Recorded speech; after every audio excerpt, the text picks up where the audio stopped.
Did the Lions do anything special to keep the Packers out of the end zone in the red zone last time out? The answer, plus more of your questions as we get set for a monster Thursday night football game.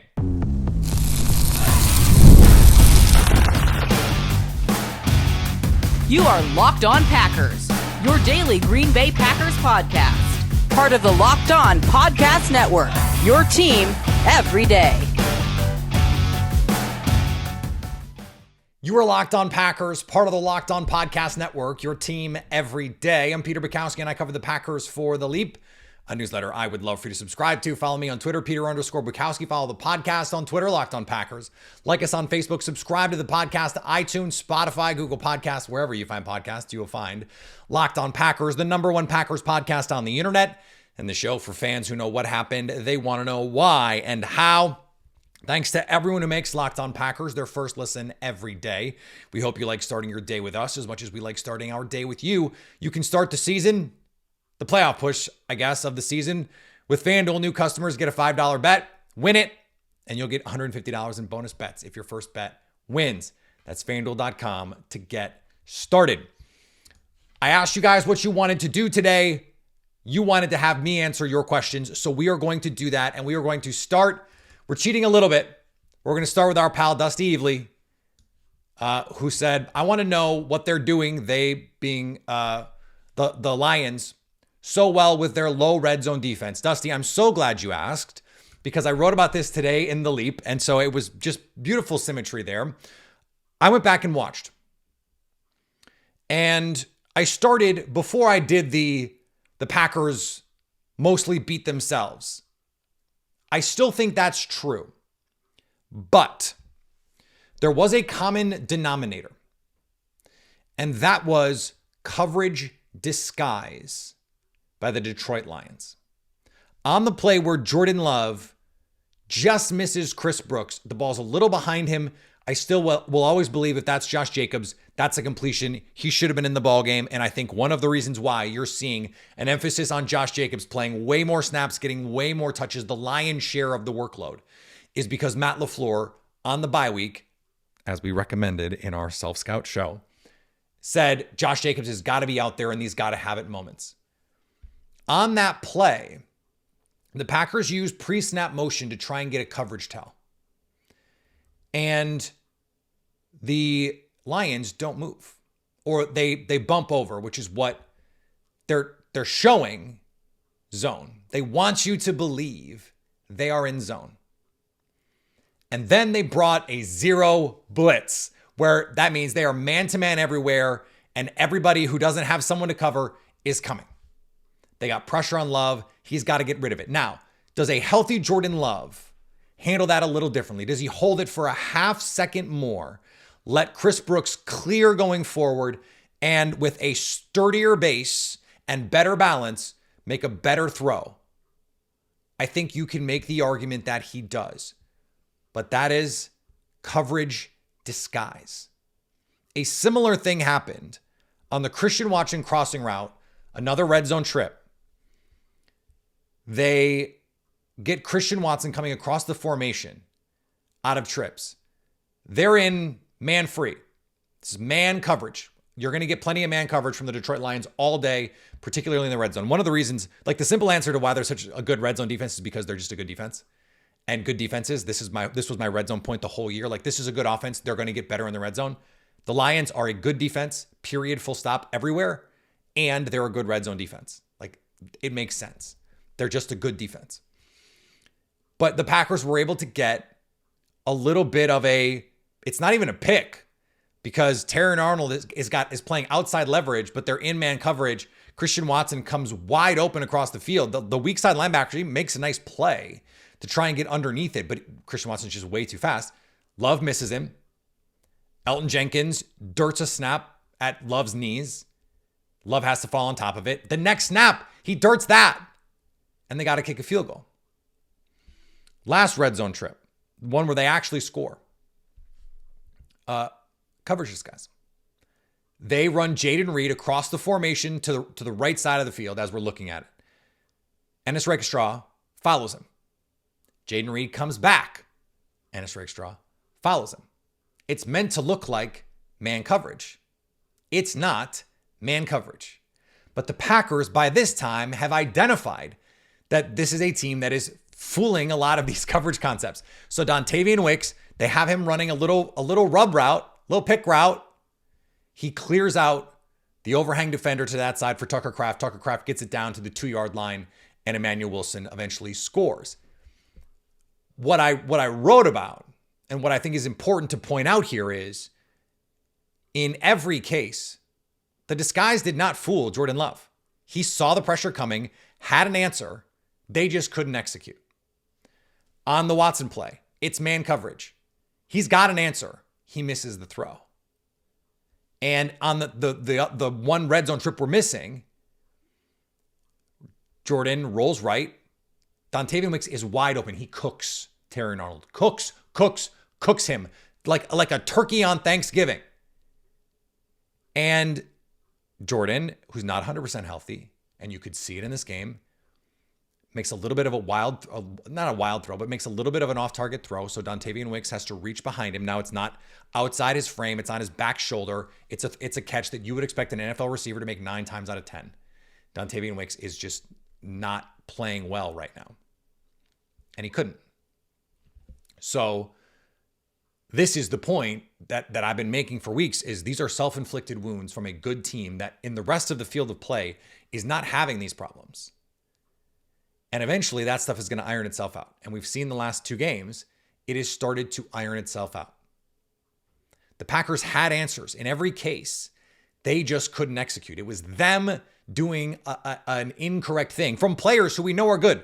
We know Jordan Love, when he's healthy, is going to make those throws. We know Elton Jenkins, who's, by the way, not going to be snapping in this game, is a good player. We don't expect him to dirt 2 straight snaps.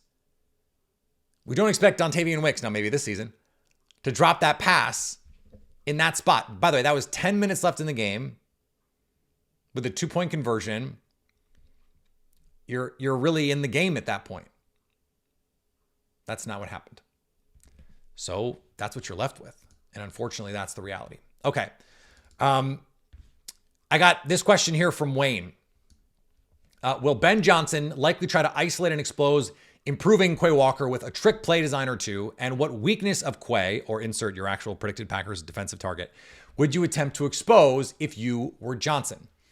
I think the modern NFL, I like this question from Wayne. I appreciate you understanding the assignment. The modern NFL, the offenses are designed to attack linebackers. And so Quay Walker, I think, is the right player to mention here. But Edgerrin Cooper played the last time these 2 teams played, and is not going to play on Thursday. Doesn't look like. So it's going to be Isaiah McDuffie, who I thought played pretty well. Did what he was supposed to do against the Dolphins. Rallied and tackled, made some really nice tackles, in fact, and was decently spatially aware when he needed to be. But against Sam Laporta, that's a mismatch. Quay Walker can actually run. Now, the problem that Quay has is he does not get off blocks well, or at least hasn't for most of his career. Last few weeks, he's playing downhill with a little bit more force. So if you're Ben Johnson, if we're going to do this specifically about Quay Walker, you're going, okay, he's really firing downhill now when he's supposed to. Play action and hope you can get him to be wrong. Because it's not just the run game that he's firing downhill. They're using him more as a blitzer. I think they sent him 5 times against the Dolphins and he generated 4 pressures or something crazy like that. You have to hope that if you're Detroit, your offensive line is going to hold up better than the Miami Dolphins, but you can't be sure of that. So this is where you have to hope that your safeties make up for some of that. And how aggressive are they going to be throwing down the field? Xavier McKinney made this point. Teams have not wanted to throw down the field because of Xavier McKinney. Jared Goff attempted 1 throw beyond 10 yards against the Packers. Are they in a dome at home going to be more aggressive throwing down the field given the playmaking and the range of Xavier McKinney, given the coverage disguises that the Packers can bring to bear? I think that's a real question. And if they can play better middle of the field defense, I thought they had a very good plan against Miami. And the Packers are going to have to bring that same sort of plan where you go, look, the run game is not going to beat us. And it didn't. And the run defense has been solid. There are 7 teams. Packers are 12th in DVOA. There are 7 teams with a DVOA of 12 or better, 12th ranking or better. against the pass and the run. Green Bay is one of those 7. They're just not elite at anything right now. Part of that is no Jair Alexander. It looks like he's going to be back. Has a chance to play. Matt LaFleur non-committal about that right now. It's going to be the linebackers. That's where they're going to try and take advantage, and the Packers have to be ready. More of your questions coming up next as we get you set for this absolutely awesome NFC North showdown. With big wireless providers, what you see is never what you get. Somewhere between the store and your first month's bill, the price you thought you were paying magically skyrockets. With Mint Mobile, you'll never have to worry about gotchas ever again. When Mint Mobile says $15 a month when you purchase a 3-month plan, they mean it. Say bye-bye to overpriced wireless plans, jaw-dropping monthly bills, and unexpected overages. Mint Mobile is here to rescue you with premium wireless plans starting at $15 a month. Ditched overpriced wireless with Mint Mobile's deal and get 3 months of premium wireless service for $15 a month.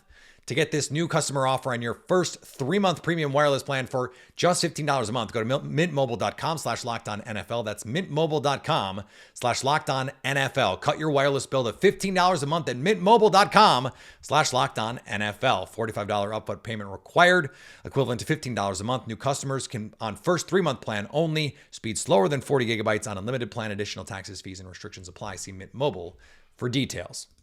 Today's episode also brought to you by our friends at Prize Picks, as I attempt to not cough or sneeze or whatever that was about to be. Prize Picks is the best place to get real money sports action. With over 10 million members and billions of dollars in award winnings, Prize Picks has made daily fantasy sports accessible to everyone. You just pick more or less on at least 2 players for a shot to win up to 100 times your money. Run your game all season long on Prize Picks. You can now win up to 100 times your money on Prize Picks with as little as 4 correct choices. Join over 10 million users and sign up today. Because if you sign up today, you'll get $50 instantly when you play $5. All you need to do is play the lineup. You don't even need to win to get the $50 bonus. It's guaranteed. This is your moment. Run your game all season with Prize Picks. Prize Picks. Download the app and use code LOCKEDONNFL to get that bonus, that $50 instantly when you play your first $5 lineup. The app, download it, the code LOCKEDONNFL, put it in, $50 in your pocket if you get that $5 lineup out. Don't even have to win it, just get it. Prize Picks, run your game. All right, another defensive question, this one from Corey Stewart. If you're the Packers, what scheme do you dial up on defense to stop these stretch toss runs? Last few games, they've given up some big plays to them. Ben Johnson will dial up a few runs like that. Maybe bring Bullard in as an overhang defender or do a 3 linebacker set. So the Packers already play a decent amount of base coverage and already have Javon Bullard as an overhang defender because he's playing in the nickel. I think what you're going to have to get is very disciplined edge play from Lucas Van Ness, from Rashawn Gary. You have to be able to hold that edge at the point of attack, and you're going to need your corners to tackle.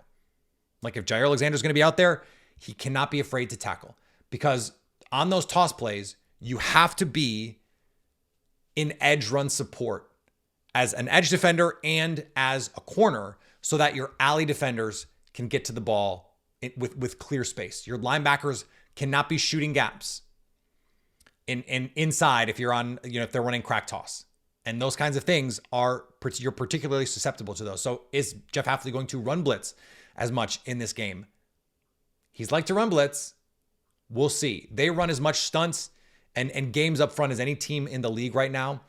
They haven't been bringing a lot of pressure. They have been bringing extra bodies on early downs. But the Lions are not a heavy outside run team. Now, what they can do is Jahmyr Gibbs will just be gone. Like he will see an off tackle or an inside run is not there and just get to the outside and get to the corner. Like he broke off a long one against the Bears doing exactly that. He does it seemingly once a week. But his touchdown on 4th and 1 was not some fancy, let's get to the edge kind of run. So I think for the Packers, defensively, it's just going to be a matter of discipline. Don't get washed out in the run game on any kind of regular basis. Don't give up explosive runs. And let's be honest, you're probably gonna give up 1 or 2, but let it be 1 or 2. The old outside zone way, the way to stop these outside zone runs was to play that 6-man front. But that's not really what the Lions are going to do. They run so many different run schemes. They will run gap and power runs. So I don't know that is really the move. The Packers didn't have to do anything that special. They didn't change anything crazy against the Lions the last time these two teams played. And especially in the second half, they couldn't run the ball at all, really. That last drive, when the game is, essentially over, once they recover the onside kick, game's over. But I don't think the Packers have to do anything special. They're just going to have to play well. They cannot allow explosive runs. And so they're going to have to find a way to make sure that does not happen. On Wisconsin wants to know what happened to red zone running backs sneaking out of the backfield and getting a quick pass off. That seemed to be successful with Aaron Jones. I know this is not a Jacobs play, but seemed to fit Wilson. Not sure exactly what this is in reference to, but I think if I'm right, what you're talking about are the plays where they'll clear out a side in zone coverage, and you sneak the running back out, throw it to him in the flat, and they're able to go in.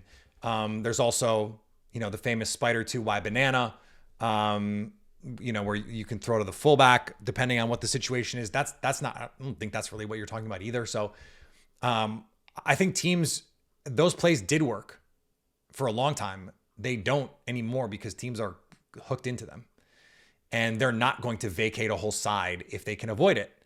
That's true everywhere in the field, but particularly the Packers have not thrown, when they've thrown to running backs in the red zone, for example, it's been on screens and to varying degrees of success. I really like the tight end screen in the red zone because Tucker Kraft is such a weapon, and it doesn't matter if Kirby Joseph or Brian Branch, has him in man coverage. If they think he's blocking, maybe they stay back or they're away just long enough. Now, this is what happened. Kirby Joseph was blitzing on the pick six. Jordan Love doesn't see him. It's the second time this week I almost called Jordan Love Aaron Rodgers. And because he's being blocked out of the sun by Zach Tom, and because Jordan Love doesn't see him, tries to float the ball over to Josh Jacobs. I think you could see Josh Jacobs more used as a passing game weapon in the red zone, especially given the success that they've had. But I'm thinking more of the kinds of plays like we saw with Chris Brooks, where you're looking at a guy who is just running a little angle route and on a linebacker as a pressure release valve. I think that makes a lot of sense. And to use that guy as Josh Jacobs, not Chris Brooks. No shot at Chris Brooks. They've also, and we talked about this with Lily Zhao earlier in the week, one of the reasons why they've had some more success lately in the red zone, especially the low red zone, is Josh Jacobs. Just handing him the ball. So if you're going to get Josh Jacobs more involved in the red zone, to my mind, that's the way that I would do it. Now, the Packers in the red zone, last game that they played against the Lions, they had a 4th and 1. They ran a very basic inside zone run and got stuffed. I hated the call. I loved the idea to go for it. It was the right call in the moment to go for it. But they had 2nd and 1. And they can't find anybody open. Jordan Love throws the ball away. Then they have the Dontavian Wicks miss. And then it's just a simple inside run to Josh Jacobs. No special, no interesting formation, no pre-snap motion, like nothing. That's part of the problem. If that's the low red zone, if that's inside the 5-yard line, if it's 4th and goal at the 1, okay, you might be able to convince me to just try and bang it in there. Worst case scenario, if he sees that it's stuffed, he jumps over. In the field of play, that stuff's a little harder to do. So I would like to see the running backs used more. I like some opportunities in this game with backup linebackers to go more to running backs. Get all their linebackers on the field. Like, all of their starting linebackers are hurt. So put all of their backup linebackers, like they're going to have to play Quan Alexander and Jamal Adams at linebacker. Off no practice, no anything. Like, just go in and play. Matt LaFleur's game plan has to be to put those guys in absolute hell. And that means big personnel, 12 with 2 tight ends or 21 with 2 running backs where you were saying, we demand you have big players on the field. We demand it. Because they're going to match up with big people. Because if you don't, especially with Levi Onwuzurike out, Josh Paschal's out, those guys are probably not going to play. DJ Reader has not practiced so far this week. And if he does play, he will be a limited version of himself. He was awesome. Awesome this year and against the Bears. So that's a big part of your team. Your only pass rusher is Zadarius Smith. And so if you have all backup linebackers and multiple backup defensive linemen, you're talking about a game that is tailor-made for the Packers to say, we just think we're bigger and badder than you. And we're going to do to you what you have done to other teams all season long, what the Packers did to the 49ers, for example, is we're just going to come downhill and hit you in the mouth. This is a set the tone kind of game. This is like from the town. This is the not fucking around crew. That's this kind of game. That's what this game is for the Green Bay Packers. Now, to close out the show, we're gonna fuck around a little bit. That's next on Locked On Packers. Today's episode brought to you by our friends at FanDuel. Get ready to tackle the NFL action with FanDuel, America's #1 sportsbook, because right now, new customers can bet $5 and get $150 in bonus bets if you win. The FanDuel Sportsbook app gives you everything you need to place live bets on the NFL all in one place. So when you get a hunch in the middle of the game, you can check out the latest stats, view live play-by-play, and so much more on the same page where you place your bets. Just visit FanDuel.com to join today. You'll start with $150 in bonus bets if you win that first $5 bet. And it might be on something like the Packers plus 3.5 to win on Thursday, plus 152 on the money line. FanDuel also expecting plenty of points in this one. 51.5 is the total. Even in a monsoon, let's see, I guess they got 38 in that one. I always feel like the under is the move on, especially in these rivalry matchups. Lions defense banged up. I don't know. If you have a lean on that one, go to FanDuel.com. Never waste a hunch and make every moment more with FanDuel, an official sportsbook partner of the NFL. Thank you for making Locked On Packers your first listen. Now for your second listen, go find Locked On NFL now with 2 shows every day. First, the madman Tyler Rowland kicks off your morning with a double shot of NFL espresso. Then stop by the barbershop with Tony Wiggins for some real NFL talk. Find Locked On NFL on YouTube or wherever you get podcasts. All right, I mentioned that we were gonna, mess around a little bit here. So let's do that. This is also, I wanted to do this one because it's a question that I've gotten a couple times since I mentioned it. Jason asks, what does this Toyotathon Jordan Love mean? So no free ads, but there is a car dealership, a car company. You can guess which one. I'm not even going to say it again. And they run a promo that begins mid-November and runs through the first week of January. Last year, what was the stretch of time where Jordan Love was the best quarterback in the NFL? Though almost that exact window. And it just so happened he turned back into a pumpkin the second week of January, which is, traditionally before they went to a 17-game season when you're in the divisional round against the 49ers. So it just happened to coincide. This is a deeply, deeply internet thing that you have to just be a psychopath to understand. So shout out to my psychos out there who understand. Now, Jordan Love, maybe it should be Matt LaFleur, because I came across this little nugget. Matt LaFleur owns the record for most wins in December consecutively. And in fact, owns the record for wins in a month consecutively. 16 straight wins to open his NFL career as a head coach in the month of December. 16 straight. That's 4 straight years of undefeated Decembers. That's crazy. Well, they lost twice last year, but also have a win. So he's 17-2 in the month of December.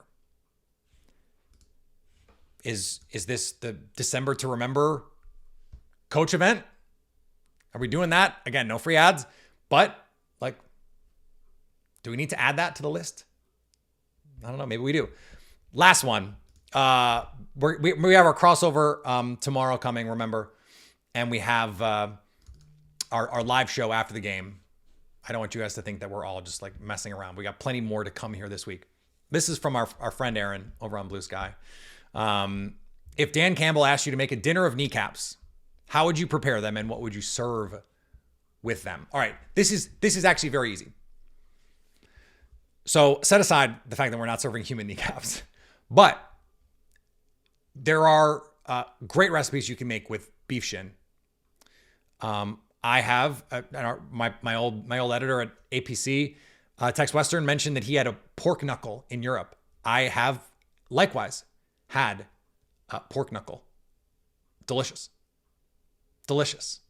So you can, kneecap, if you add the shin, like, come on, ossobuco. Like these are delicious things. Bone in, the bone adds a lot, but the bone adds a lot of flavor. Double pause. In a meat in a meat stew, the bone adds a lot of flavor. But cook it, red wine, root vegetables, mushrooms, serve it over mashed potatoes, serve it over egg noodles like a beef bourguignon, like that kind of vibe. That'd be amazing. A green of your choosing, maybe broccoli, green beans, haricot vert, nice glass of red wine. You're all set. Let's go. Bite some kneecaps and serve them. Jordan Love got his turkey leg. How about some kneecaps? Kneecap stew in Detroit. Let's do this. Our pal Matt Derry on the show tomorrow for a crossover Thursday. Now, we recorded it for his show on Wednesday. So you're going to get the audio and you're going to go, this is a little weird because he keeps mentioning that it's Wednesday. It's not. It's Thursday. We travel back in time with us because that's what happened. It is just one of those magic of radio kind of things or podcasting or on-demand audio, whatever we want to call it. So that's happening tomorrow. Much more to come. The Leap, I really think that the piece that I wrote today for The Leap is very important as we push forward to the game. It's why we open with it on the show.